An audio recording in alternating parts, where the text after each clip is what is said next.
మహాదేవ శ్రీమాత్రే నమః. Welcome to our channel times భక్తి.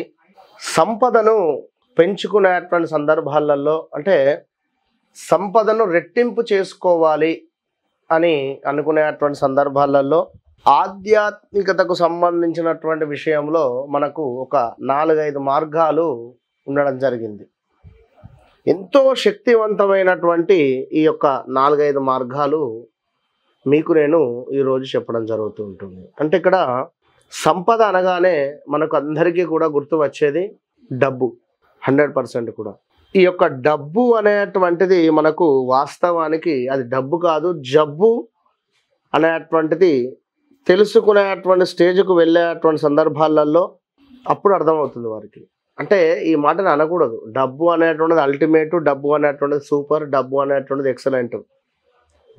ఈ డబ్బు అనేటువంటిది మనకు ఎంత అయితే ఉండాలో అంతవరకే ఉండాలి. అది హద్దు మీరి ఉన్నా అది పరిగెడుతూ ఉంటుంది. అది ఎట్లా పరిగెత్తాలి బయటికి అని చెప్పి ఆ డబ్బే చూస్తూ ఉంటుంది.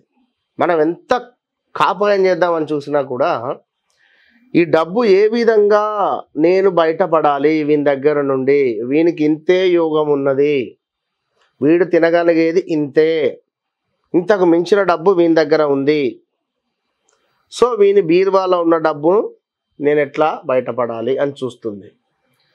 వీని అకౌంట్లో ఉన్నటువంటి డబ్బులు వేరే వారి అకౌంట్లోకి ఎట్లా వెళ్ళాలి, ఆ ముహూర్తం ఏమిటి, ఎట్లా వీని గ్యామ్లింగ్ చేసి డబ్బులను నేను వెళ్ళిపోవాలి అని చెప్పి చూస్తాయి. ఇది సత్యం 100% కూడా, ఎవరు నమ్మినా నమ్మకున్నా. దీనికే ఏలినాటి శని, అష్టమ శని, అర్ధాష్టమ శని, సప్తమ శని, అష్టమ గురువు, షష్టమ గురువుగా చెప్పబడుతుంది. ఈ సందర్భంలోనే వృశ్చిక రాశి, కర్కాటక రాశి, తులారాశి, ఈ రాశుల వారు, మేషరాశి రీసెంట్గా, కుంభరాశి, ఈ రాశుల వారు మీరొక్కసారి వెనక్కి తిరిగి చూసుకోండి. Last 5 to 6 years, 5 years, 4 years వేసుకోండి.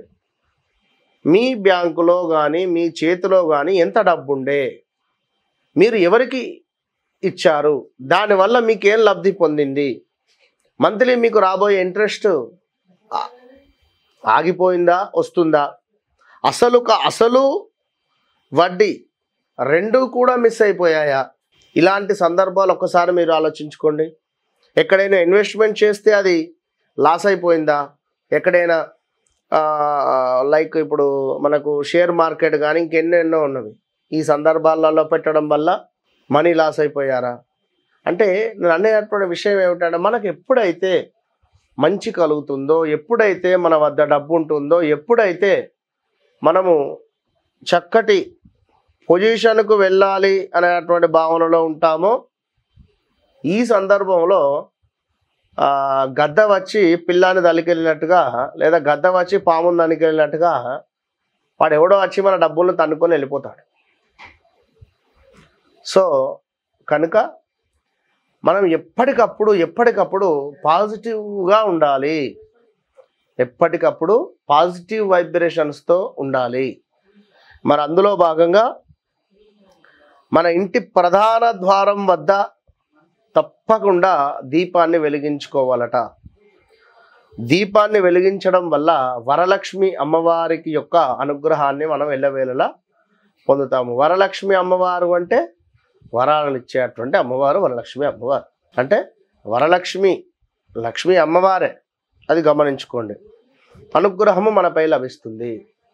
ప్రతి శుక్రవారము కూడా పసుపు రాసినటువంటి వత్తులతో దీపారాధన చేయడం వల్ల లక్ష్మీదేవి సిరి సంపదలను మీపై కురిపిస్తుంది. మీ దగ్గర ఉన్నటువంటి డబ్బును పాజిటివ్ చేస్తుంది. గుర్తుంచుకోండి.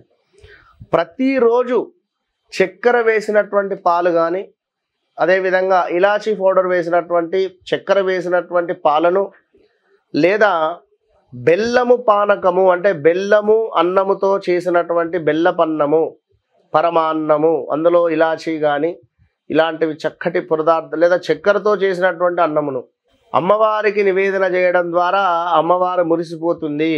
వీడికి కష్టాలను కలిగించద్దు అనేటువంటి భావనతో అమ్మవారు మనకు మంచి రిజల్ట్ ఇస్తుంది అనేది గమనించుకోండి.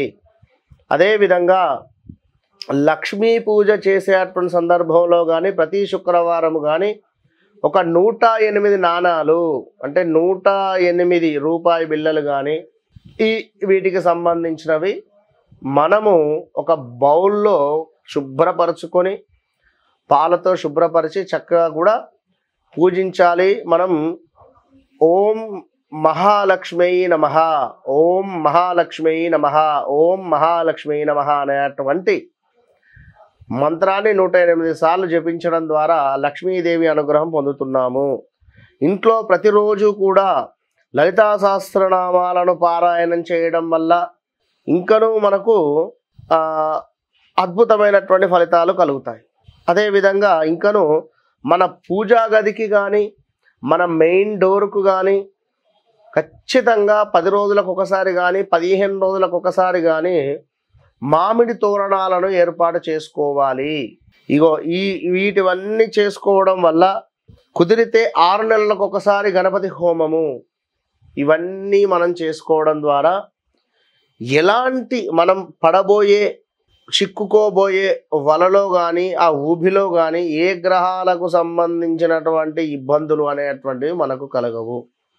ఇప్పుడు మనం చెప్పినటువంటి ఇన్ని విషయాలలో ఏవైనా 2-3 అన్నా మీరు చేసుకోండి, అన్నీ చేయండి. సింపుల్ రెమెడీసే. వినరా? All the best. అమ్మవారి అనుగ్రహ ప్రాప్తిరస్తు.